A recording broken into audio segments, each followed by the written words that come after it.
3 in your Bibles tonight. 1 Peter 3. See if it's going to get over. There it is. The good life. That brings a lot of different thoughts to your mind when you think of living the good life.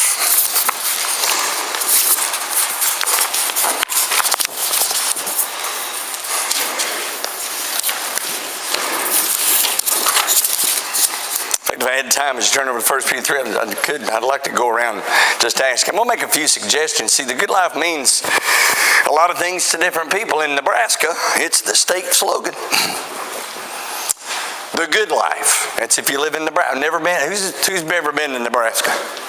Okay, we got a few. I guess I'll ask you later if that applies. When you went through Nebraska, did you feel like you were experiencing the good life? The good life is a philosophical phrase for the life one would like to live. Now, that's a generic term. If you know the good life, when you think of the phrase, originally it was associated with Aristotle. Philosophical phrase of what it meant to enjoy life at a level. Now, Aristotle's philosophy and his thoughts would be maybe different, somewhat different than the Bible. Some are good. Songs and television shows. There have been a program or two, and also a movie or a song by the Good Life. Chuck Colson wrote a book in 2005 simply entitled The Good Life. Look at Ecclesiastes 2:7. Now, mark your Bibles. I took you to 1 Peter, and we're going to get there. Mark your Bibles at 1 Peter 3, verse number 8. If you want to mark it, and that's your mobile. And then go over to Ecclesiastes chapter 2. And here is the initial observation and then a final observation. Because if you remember, Solomon, we remember, is the individual who decided, I want to figure out what the good life is. I'm going to take that path in the journey. In chapter 2, the opening verse, verse 17, he says, therefore, and this is his initial observation in this journey, therefore I hated life, because the work that was done under the sun was distressing to me, for all is vanity and grasping for the wind. And then in chapter 12, the end of his observation over there in Ecclesiastes 12 is this. Let us hear the conclusion. 12 verse 13. I'll wait till you get there on your iPad or your page. Ecclesiastes 12 verse 13. Thanks for the thumbs up on that back there, Chris. That's good. Fear God, keep his commandments, for this is man's all. For God will bring every work into judgment, and every secret thing, whether good or evil. So the good life. It conjures up a life of expense, luxury yachts, Caribbean beaches, mountaintop chalets, hot tub spas, and servants, if you have one particular perspective. For others, it conjures up images of extreme living, bungee jumping, snowboarding out of helicopters. That's another group. I started to ask who was in either one of those groups, but I won't ask that. The Declaration of Independence contains the well-known phrase, what is it? Life, liberty, and the pursuit of happiness. That was put together by Thomas Jefferson and a few other folks. That's not necessarily the biblical premise. For many in today's postmodern society, the pursuit of that Jeffersonian ideal means primarily chasing after objects of self-gratification such as money, houses, cars, vacations, the best seats at sporting events, and health and fitness. And then you've got the other side of the coin. Sometimes that pursuit includes the baser aspects of hedonistic living, such as promiscuous sex, frequent alcohol consumption, unfettered use of so-called recreational drugs, and so forth. The sad reality is that such things are not necessarily the pursuit of the good life. I find it interesting. This whole sermon I mentioned Wednesday night was triggered by the devotional thought that Jack Lipsey did at the Brookside Assisted Living Facility. Now, he didn't talk about any of this, but it just triggered this thought in my head. The good life, what does it look like? If you could actually visualize it or get what it means. Well, in 1 Peter 3, I'm going to get there now. 1 Peter 3, beginning in verse number 8. Peter in this first letter has kind of described relationships, and we'll talk about that more in just a moment. But in verse 8 he says, finally. Usually when someone says finally, see, it really doesn't mean a lot in a sermon. Kind of like the same thing the little boy asked his mom, said, Mom, what does it mean when the preacher takes his watch off? Absolutely nothing. So finally, in some areas, doesn't mean a great deal. But in reference to Peter, he says, finally, all of you be of one mind, having compassion for one another. Love as brothers. Be tender-hearted. Be courteous. Not returning evil for evil or reviling for reviling, but on the contrary, blessing. Knowing that you were called to this, that you may inherit a blessing. I had another title for the lesson when I thought of what Jack shared with me when we read this text. That was, have you answered the phone? But that doesn't mean as much today as it does in other cultures, because all the kind of different ringtones. Because that's in essence what he said, you've been called to something really special. And I thought of this, and I've also taglined onto this. How many of you have seen God Friended Me yet? The television program. I've been really curious. I hadn't watched it yet. I want to talk to you because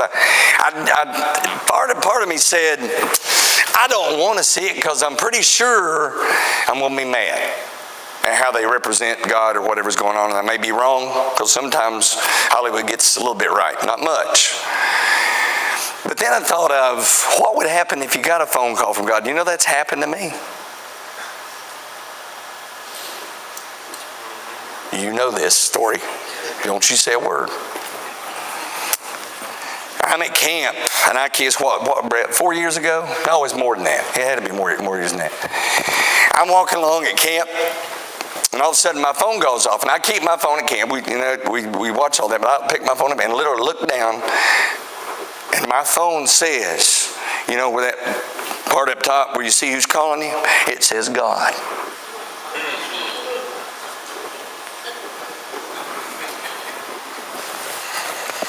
I went, do I answer it?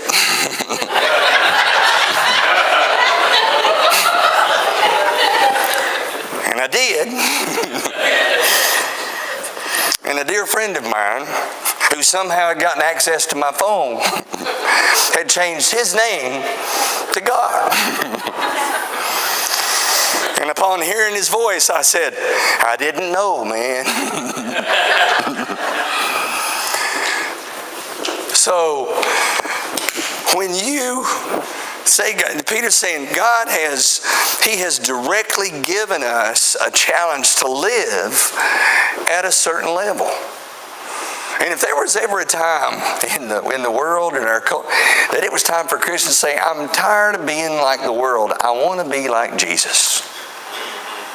And see what Peter says, there's just 4 things that he says, and he takes, it's interesting that the context of what he shares with us there in chapter 3 is this: for he who would love life and see good days, let him refrain his tongue from evil, let him turn away from evil and do good, let him seek peace and pursue it.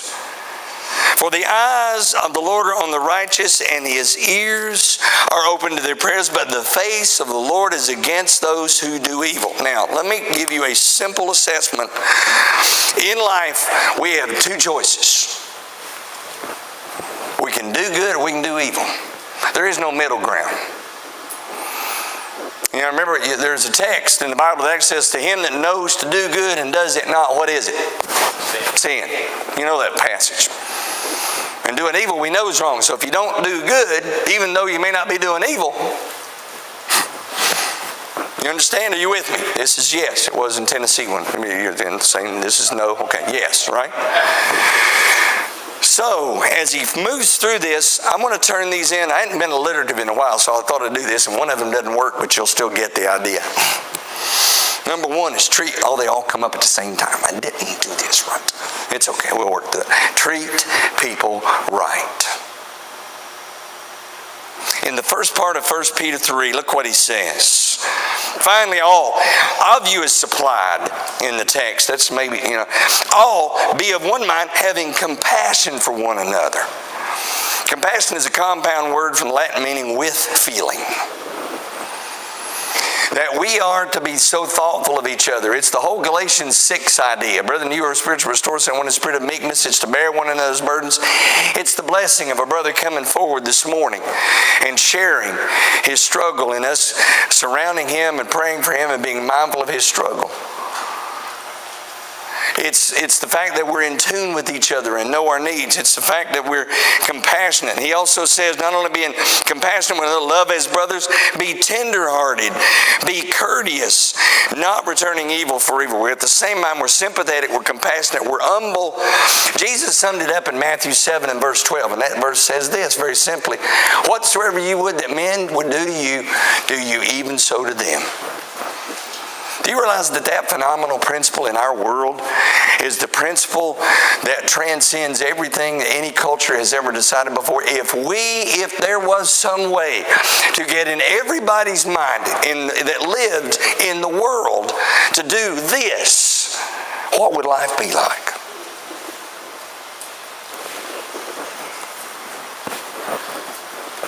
No hate, no ill will, no selfishness.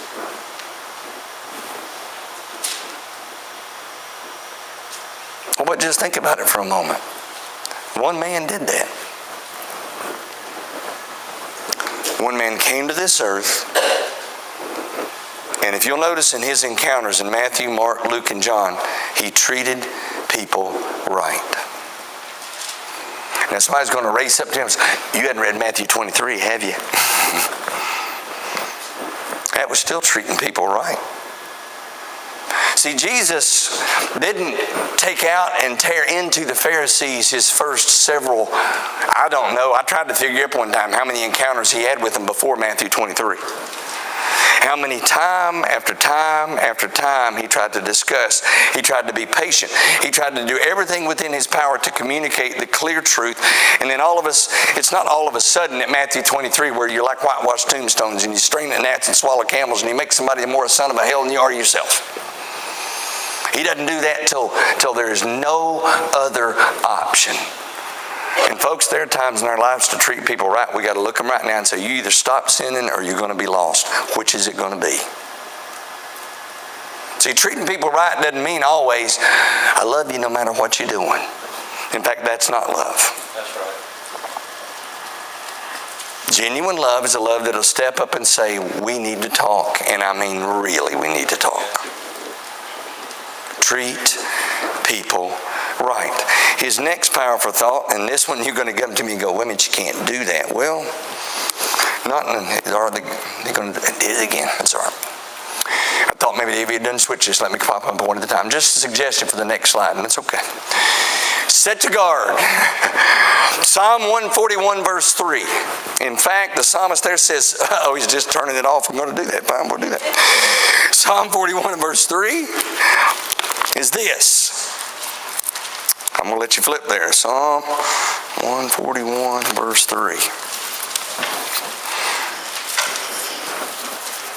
And this probably should, the first request we should make to God when we hit the floor in the morning is check my lips today. Lord, I cry out to you, make haste to me. Give ear to my voice when I cry out to you. Let my prayer be set before you as incense, the lifting up of my hands as the evening sacrifice. Set a guard, O Lord, over my mouth. Keep watch over the door of my lips.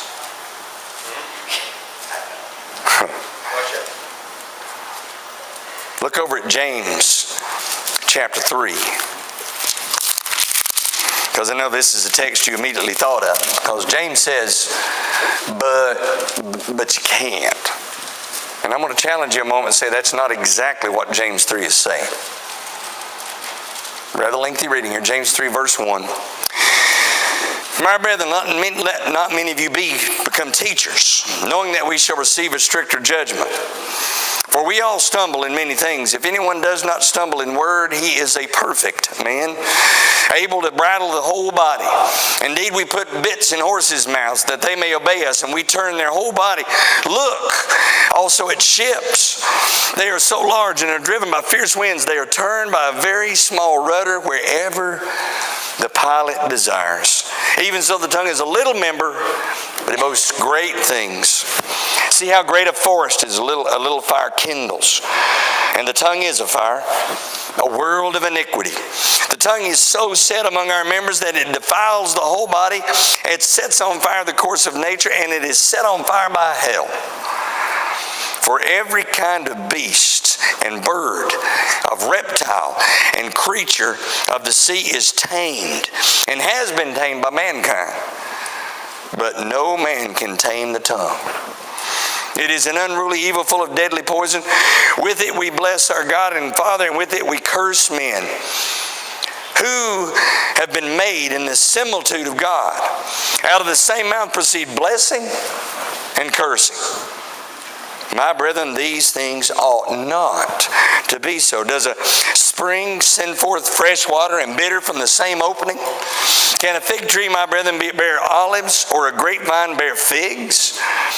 Thus no spring yields both salt water and fresh. We can't. I'm not saying, because I know some of you come up, but I still struggle because I say stuff I shouldn't. But the source of that, you remember the text? I think it's Matthew 12:34. Out of the abundance of the heart, what? The mouth speaks. I think that's what God's talking about check it at the door. Put a guard over my heart. What comes out here is gone in here, gone in here, gone in here. I love it. You see that little phrase up there. I can't ever forget, dear buddy of mine, over in the youth rally in Middle Tennessee. He said, y'all need to make sure that you don't commit the E429 violation. I thought that was just really cool. I didn't get all of a sudden. Ephesians 4:29. Look over there. Ephesians 4 verse 29. The whole thought starts back in verse 25, but he's focusing on 29. So let's start at 25. Ephesians 4 and verse 25. And these are about the mouth. Therefore, putting away lying, let each one of you speak truth with his neighbor, for we are members of one another. Be angry and do not sin. No, it does not say don't be angry. There's stuff in this world that should make us angry. People are treated in ways that should make us angry. In fact, to really wrestle with the last you can find out a lot about yourself as to what makes you angry and what evokes that kind of emotion in you. And if it's trivial, you need to realize that's not what you should be upset about. Because there's truth and significant things that should cause us to have that emotion of, what makes God angry? Read that list. Don't have time to look at it tonight, but that's a great list. If that doesn't make us angry too, then we're not in the same ballpark as our Father. But it says, be angry and do not sin. Let not the sun go down on your wrath, nor give place to the devil. Let him who stole steal no longer, but rather let him labor, working with his hands what is good, that he may have something to give to him who has need. What a beautiful picture this morning after services of that need taking place. And then 29, let no corrupt word proceed out of your mouth, but what is good for necessary edification, that it may impart grace to the hearers. I think it was probably my grandmother's the first person. If you can't say something good, what? Hush.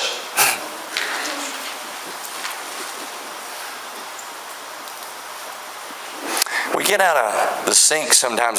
So if we treat people right, and if we tell people the right stuff, if we tame the tongue in the way that we can, then he says something else that's interesting. He says,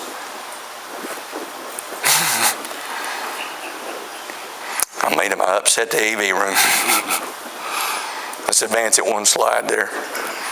Turn from evil. That's the next thing he talks about back in 1 Peter chapter 3. What does that mean? Y'all are awesome. Thank you. James 4 says, resist the devil and he will flee from you. Draw near to God and he will draw nigh to you. Do we do an adequate job of resisting the devil? I'm going to get a little personal here, and I'm not just saying you, I'm talking about me too. And I've wrestled with it. You've heard us talk about this before. You can, when you consider the thought process, are we sure of what that really means? And a passage over in Isaiah chapter 5, if you'll flip back there in your Bibles with me. All the way in the Old Testament, I find this interesting. We're going to look at one in the New Testament as well. But Isaiah chapter 5, beginning about, start about verse number 18. Isaiah 5, verse 18. The whole part of Isaiah here is talking about God's judgment on the excesses that people had decided to start living in. And he's coming down on Jerusalem and on the surrounding nations because they're deciding to make choices that are not godly choices. And in verse 18 it says, woe to those who draw iniquity with cords of vanity and sin as if it were with a cart rope. That say, let him make speed and hasten his work. They may see it, and let the counsel of the Holy One of Israel draw near and come, that we may know it. Woe to those who call evil good and good evil. Woe who put those darkness for light and light for darkness, who put bitter for sweet and sweet for bitter. Woe to those who are wise in their own eyes and prudent in their own sight. You know of a culture that might apply to? Today. Today. We live in a culture that's switched names, called names. I started to go through a long list of things that once were wrong and now are right because people say that they're right. And there'd be a whole list of things that would fit into that category. And you could come up with your own list too, but we've done that in our culture. We have relativized. We have universalized. We've said, well, it's just because this was once wrong, it's not wrong now because, this and that and other things that the individuals want to make observations about. And God said, listen, if I've decreed that something's wrong once, it's going to always be wrong. And if I've said something's right, it's going to be right. And see, that's the desensitization of evil in our culture. And that's the thing when you consider, when we look around us and we figure, and I mentioned this before, but when he says turn from evil, and back in 1 Peter 3, in that verse it says, turn away from evil and do good. And that it is that concept, that mindset, that if when we do that, we make sure that we set a standard in our lives and in our hearts and our minds and our children's. It's always, and I've seen this through the years, it's amazing that I've seen this through the years in ministry. And I've heard families talk about this. It's amazing how much the TV watching changes when people have children.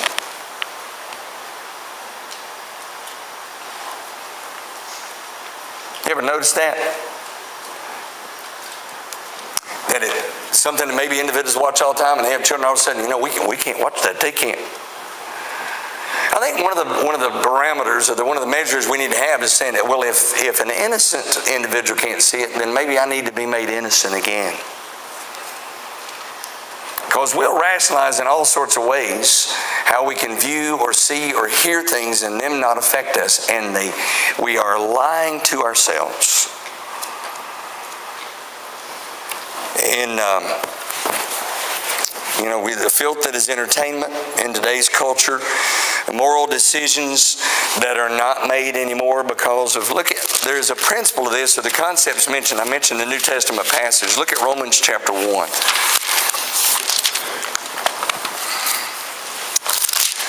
I'm going to read this in two different, just to be relevant. Romans chapter 1, beginning in verse number 18. I meant to already have this up on my Hopefully I can do this quickly. Romans chapter 1, verse 18.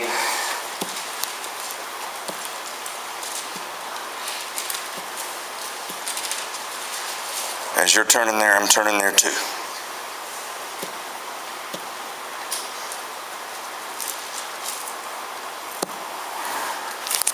Okay. For the wrath of God is revealed from heaven against all ungodliness and unrighteousness of men who suppress the truth in unrighteousness, because they may be known of God is manifest to them, for God has shown it to them. See, the argument Paul is making here at the first part of Romans is there is a way to know what's right and a way to know what is wrong. God's revealed that. It's not a guess. That's right. For since the creation of the world, His invisible attributes are clearly seen, being understood by the things that are made, even His eternal power and Godhead. He says His power, His might is revealed in the creation around us. And then he goes further. Being understood by the things that are made, even His eternal power and Godhead, so that they are without excuse. Because although they knew God, they did not glorify Him as God, nor were thankful, but became futile in their thoughts, and their foolish hearts were darkened.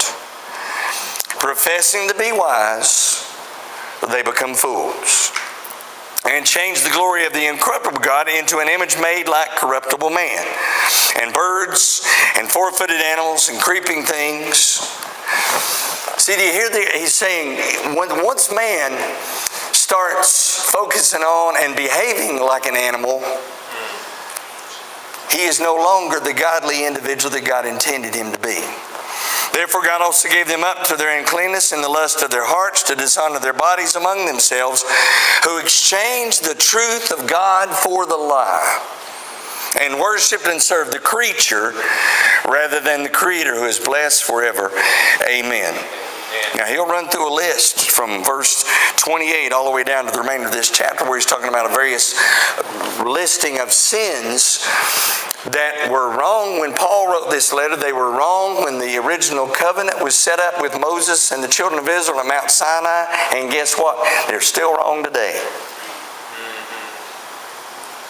And the great challenge is you treat people right.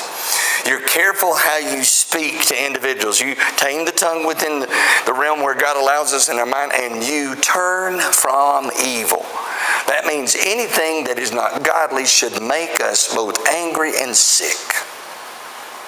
And when we see things that don't bother us that way, then we need to recheck our brain and our heart.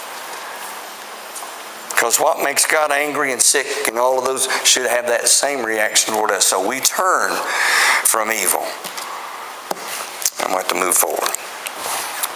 And then thoughtfully, he says last, in Romans chapter 4, or 3 rather, seek peace and pursue it. Here's the Tennessee version of that. Take out after peace. That's the only way I can keep it alliterative. What does that mean? Are you a person that pursues peace with other people, no matter the cost?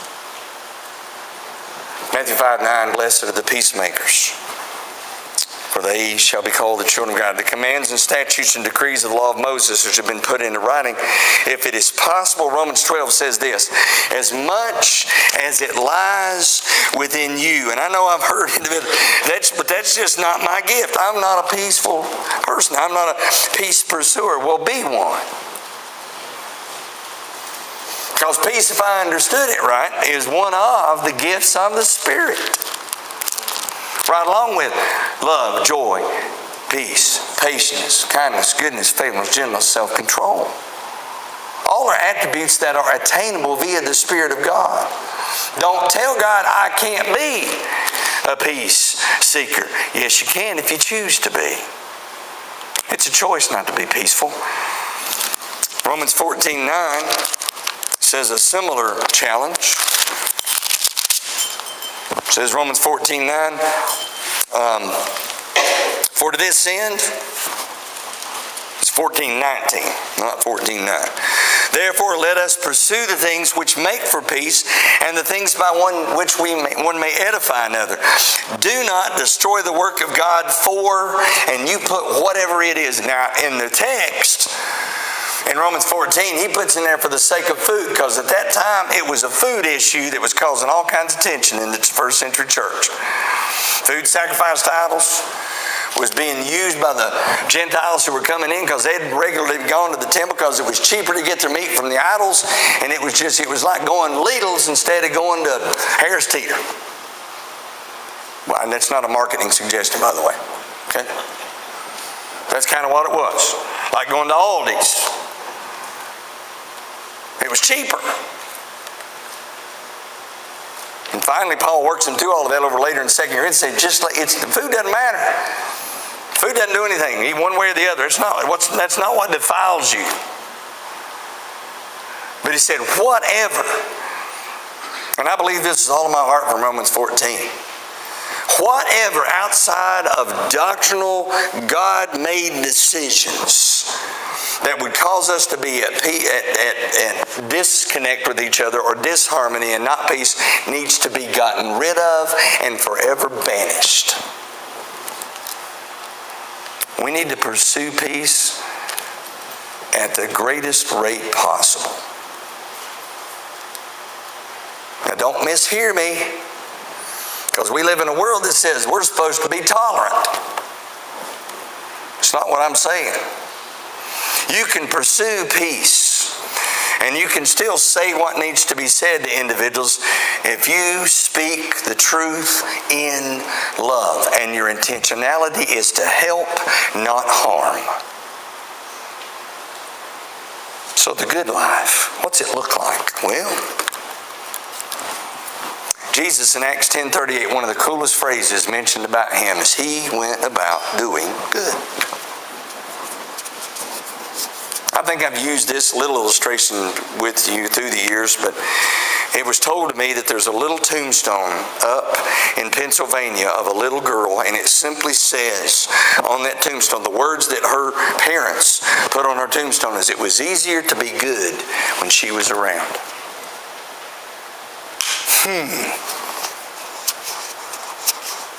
Oh, that to be said about me.